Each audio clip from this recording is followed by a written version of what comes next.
What's up guys? For today's topic, another car hacks. So, another car hacks is GPS. Why?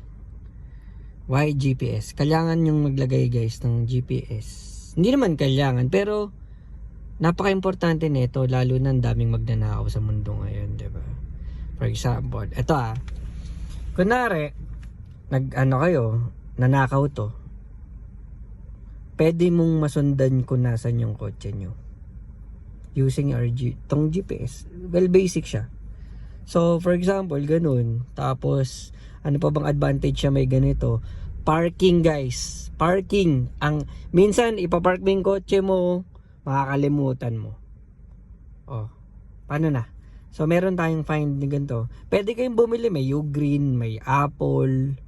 Yung sa akin, nagkataon lang pa Apple. Tapos ang battery changing nito every 2 years ata. So ano ba naman yung gumastos ka ng 500 to 1,500 kada isa. 'Di ba? Alam ko yung Ugreen is 500 lang. Tapos yung etong Mac nasa 1,513 yata, ganun. So sa akin recommended ko talaga na ilagay nyo sa kotse nyo kasi sa talamak ang nakawan ngayon lalo na sa Pilipinas. So manakaw man to, at least coordinate lang kayo sa police, sundan nyo, 'di ba? Mataas yung chance na makuha mo pa yung kotse mo. Itago mo lang sa ikaw lang yung nakakaalam. At saka dapat tago mo dun sa trunk kasi para tumutunog kasi to pag nakaka-detect ng iPhone or any kind of iPhone. So iba naman tinutuklap yung speaker dito para hindi na siya tumunog. So yun lang guys. Today's hack, put GPS in your car. Yun lang. Sobrang to.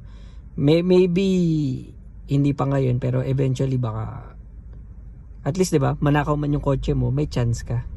Hindi yung zero chance na iiyakan na lang. So, another car hack to. So, yun lang. See you in my next video guys. Bili na kayo.